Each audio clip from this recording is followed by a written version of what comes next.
Hola, soy Andrés Montaner, especialista en cirugía general y digestiva.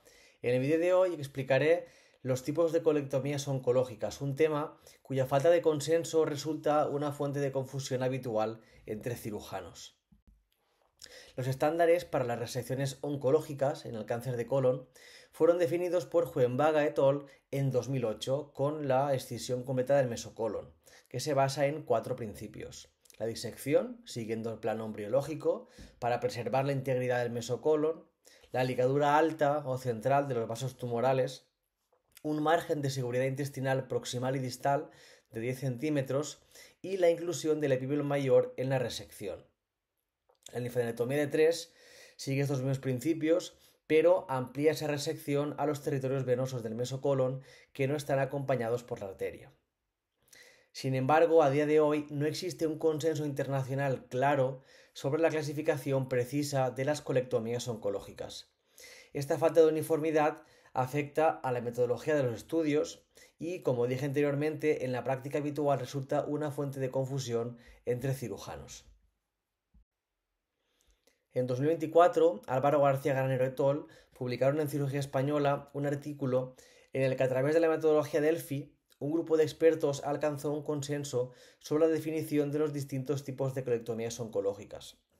Este artículo será la principal fuente bibliográfica en este vídeo, ya que considero que representa con precisión la realidad quirúrgica en España. A ello sumo la tercera edición del Manual de Cirugía de la EC, el Practicum de Coloproctología de la ECP y el temario del Máster de Formación Permanente en Cirugía Colorectal de la ECI Panamericana.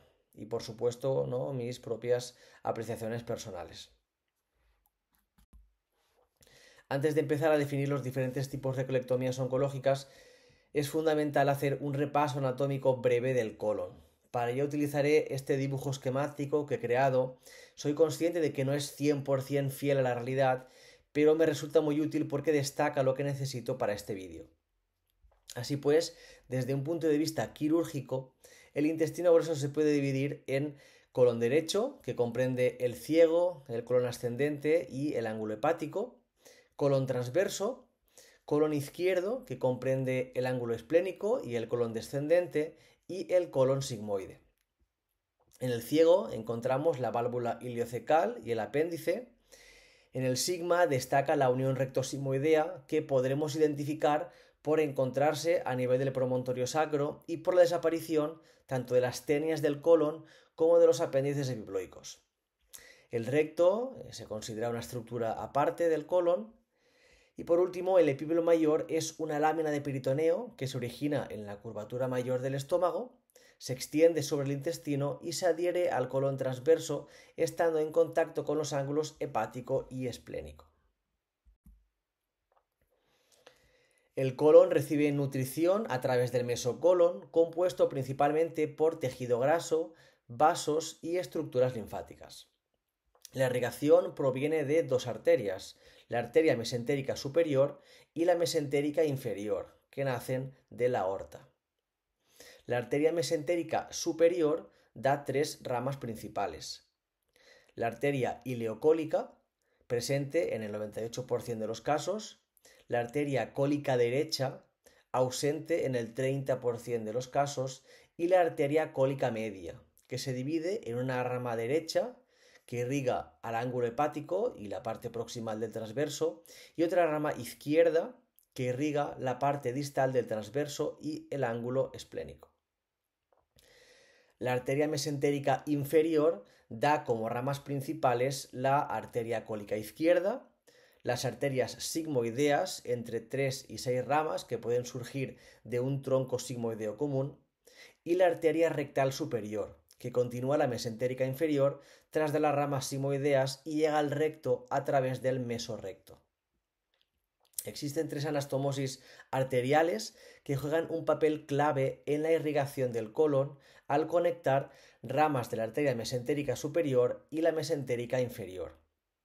La más importante es la arteria marginal de Drummond, presente en el 100% de los casos, que podéis ver en el margen del ángulo esplénico. Menos importantes son el arco de Riolano, presente en el 18% de los casos, unión entre la rama izquierda de la arteria cólica media y la arteria cólica izquierda. Y por último, la arteria de Moscovitz, presente en el 11% de los casos, que resulta de la unión de la arteria cólica izquierda y cólica media. Existen dos zonas críticas vulnerables a la isquemia, señaladas en el esquema con dos círculos. La primera zona es la anastomosis vascular del ángulo esplénico entre la arteria cólica media y la arteria cólica izquierda, conocida como punto de Griffith. La segunda es la anastomosis vascular entre la última rama sigmoidea y la rectal superior, conocida como punto de Sudeck. El drenaje venoso sigue el trayecto de las arterias, salvo una excepción, la vena cólica derecha superior, presente en el 85-95% de los casos, que no tiene arteria satélite y se forma por la confluencia de venas marginales del ángulo hepático, drenando en el tronco gastrocólico de Henle o directamente en la vena mesentérica superior. Este tronco gastrocólico de Henle es una estructura de afluencia venosa relevante. Se han descrito 4 tipos, siendo el más común, en el 60% de los casos, el trípode que he dibujado en el esquema, formado por la afluencia de la vena cólica derecha superior, la vena gastropiploica derecha y la vena pancreático-duodenal anterosuperior. Por último, la vena mesentérica superior se unirá con la vena esplénica para formar la vena porta. Aquí podéis apreciar una imagen más realista de lo que acabo de explicar, procedente del artículo mencionado al inicio. Sin duda es fundamental dominar la anatomía para orientarse correctamente en el campo quirúrgico. A continuación describiré los 10 tipos de colectomías existentes. El objetivo de este vídeo no es describir la técnica quirúrgica, sino entender qué comprende cada una de estas colectomías en 4 puntos. La localización aproximada del tumor cuando están indicadas, cuál es el acceso al balón embriológico para realizar una correcta excisión completa del mesocolon, qué ligaduras vasculares hay que realizar y cuál es la extensión razonable de la colectomía. Para empezar, quiero destacar 3 generalidades.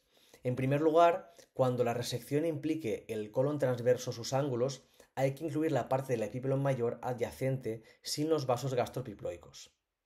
En segundo lugar, en las resecciones que impliquen el colon derecho, incorporar el mesoilion terminal mejora la linfadenectomía al añadir las adenopatías en el territorio de la arcada vascular que une la rama terminal de la arteria mesentérica superior con la arteria ileocólica.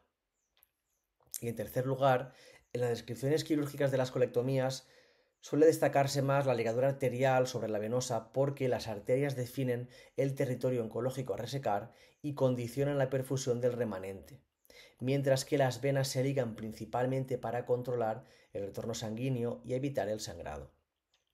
Las ligaduras arteriales centrales son cruciales para un resultado oncológico óptimo, mientras que las ligaduras venosas centrales son selectivas y se realizan cuando son parte natural de la resección mesocólica o para facilitar la técnica, pero podrían omitirse en favor de la fisiología.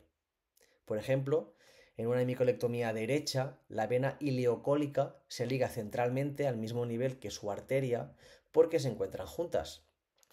En una sigmoidectomía, la vena mesentérica inferior suele ligarse cerca del muñón de la ligadura de la arteria mesentérica inferior. Esto no es una ligadura central, por lo que si necesitamos mayor movilización cólica para evitar que la anastomosis nos quede tensión, por ejemplo, podemos continuar la sección de la vena hasta debajo del borde del páncreas. Empezamos con las hemicolectomías derechas. Una hemicolectomía derecha estándar está indicada para tumores localizados en el ciego o el colon ascendente, mientras que la hemicolectomía derecha ampliada se recomienda cuando el tumor afecta al colon transverso proximal o medio. En el caso del ángulo hepático pueden existir diferencias de criterio, pudiendo optarse por una hemicolectomía derecha estándar o una ampliada, entrando en juego factores como la extensión tumoral o la viabilidad de la anastomosis, por ejemplo. El acceso al plano embriológico se realiza a través de la fascia de Toll derecha y la fascia de Fredet, aunque posteriormente será necesario entrar en la transcavidad de los epiplones para finalizar la liberación de la pieza. La ligadura vascular en la hemicolectomía derecha se realiza de los vasos ileocólicos, de los cólicos derechos, si están presentes, y de la rama derecha de los cólicos medios. En la ampliada la diferencia radica en incluir los vasos cólicos medios y no solamente su rama derecha. En el caso de la hemicolectomía derecha con una linfadenectomía D3 debe incluirse la vena cólica derecha superior y el tejido linfograso sobre la vena mesentérica superior y sobre el tronco gastrocólico de Henle. Respecto a la extensión de la colectomía, en la derecha debe incluirse el colon derecho, es decir, ciego, ascendente y ángulo hepático, mientras que en la ampliada añadiríamos el colon transverso sin el ángulo esplénico. La colectomía segmentaria de colon transverso es una técnica que podría estar indicada en los cánceres de colon transverso medio puro. En esta técnica se debe realizar una apertura amplia de la transcavidad de los epiplones desde el ángulo hepático hasta el ángulo esplénico. A recordar que el mesocolon transverso no presenta fascia de coalescencia con el retroperitoneo. Se deben ligar los vasos cólicos medios y la extensión de la colectomía incluye el colon transverso con los dos ángulos. Es una técnica poco realizada por dos motivos. El primero es que los cánceres suelen encontrarse a la izquierda o a la derecha, localizaciones en las cuales existen otras técnicas que proporcionan una linfadenectomía más adecuada. Y el segundo motivo es que la anastomosis en esta técnica puede quedar a tensión, requiriendo realizar una liberación tanto de colon y mesocolon izquierdo como derecho. La colectomía segmentaria de ángulo esplénico está indicada en tumores de ángulo esplénico, pudiendo ampliarse a transverso distal. El acceso al plano embriológico es por la fascia de Toll izquierda y la transcavidad de los epiplones. En este caso, se deben ligar la rama izquierda de los vasos cólicos medios y los vasos cólicos izquierdos. Sin embargo, en lugar de ligar la vena cólica izquierda, suele añadirse el fragmento de vena mesentérica inferior que queda entre el origen de la arteria mesentérica inferior y su entrada en la vena esplénica, justo a la altura del borde inferior del páncreas, porque se ha demostrado la presencia de ganglios linfáticos en ese fragmento. Por último, en esta colectomía debe incluirse el colon transverso distal, el ángulo esplénico y el colon descendente. La hemicolectomía izquierda se realiza cuando el tumor está localizado en el descendente. El acceso al plano embriológico es por la fascia de Toll izquierda y deben ligarse los vasos mesentéricos inferiores. La colectomía abarca el colon descendente y el sigma. Cuando esta hemicolectomía izquierda es ampliada, el tumor suele localizarse en el colon transverso distal o el ángulo esplénico. Se accede por el mismo plano y en este caso, además de los vasos mesentéricos inferiores, se añade la ligadura de la rama izquierda de los vasos cólicos medios. La extensión de la colectomía añade además el ángulo esplénico y el transverso distal. La principal dificultad de la hemicolectomía izquierda ampliada es que el colon derecho remanente llegue al promontorio para hacer la anastomosis colorectal. Por último, la sigmoidectomía se realiza cuando la lesión está localizada en el sigma. El acceso al balón embriológico es también por la fascia de Toll izquierda y debe ligarse los vasos mesentéricos inferiores únicamente. En este caso, se debe resecar el sigma, incluyendo la unión rectosigmoidea. Los últimos tipos de colectomía se realizan menos frecuentemente. Empezando por la colectomía subtotal, podría llegar a estar indicada en tumores de colon transverso, ángulo esplénico y colon descendente, aunque habitualmente suelen preferirse las opciones descritas previamente.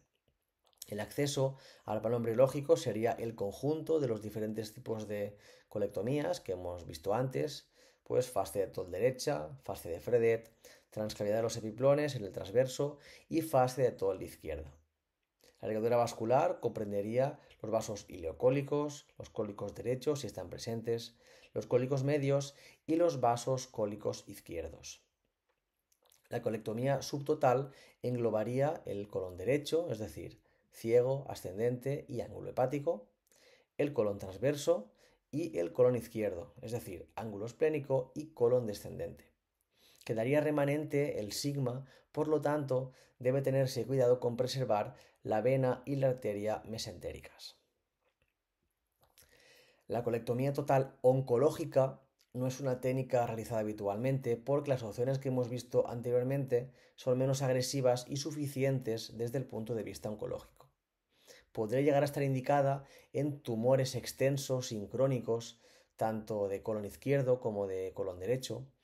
Ahora bien, una colectomía total no estrictamente oncológica sí que podría usarse en, por ejemplo, síndromes hereditarios como la poliposis adenomatosa familiar o el síndrome de Lynch, la enfermedad inflamatoria intestinal, pero que sea muy extensa, o un colon complicado por una obstrucción intestinal o una mala vascularización. La única diferencia de la total respecto a la subtotal es la ligadura de los vasos mesentéricos y la inclusión de todo el colon intraperitoneal, añadiendo a lo que se incluye en la subtotal el sigma y la unión recto-simoidea. Para finalizar, conviene recordar que la definición de las colectomías oncológicas y sus indicaciones es un tema, como he dicho antes, sujeto a debate. El objetivo de este resumen ha sido reunir distintas referencias bibliográficas para ofrecer una visión práctica basada en mi propio criterio y no debe interpretarse como una verdad absoluta. Para cada localización tumoral pueden existir diferentes opciones técnicas, muchas de ellas con resultados oncológicos comparables. En la práctica, la elección de una técnica u otra depende con frecuencia de factores como la anatomía del paciente, la extensión del tumor y los hallazgos intraoperatorios, lo cual difícilmente puede resumirse en una tabla como estas. Además, la experiencia del cirujano también influye de forma determinante, ya que cada profesional tiende a estar más familiarizado con ciertas técnicas que con otras. Por todo ello, considero fundamental conocer las diferentes opciones quirúrgicas disponibles con el fin de poder seleccionar en cada caso la alternativa más adecuada para cada paciente. Esto es todo. Si os ha resultado útil, os invito a suscribiros al canal y compartirlo con vuestros compañeros. Un saludo.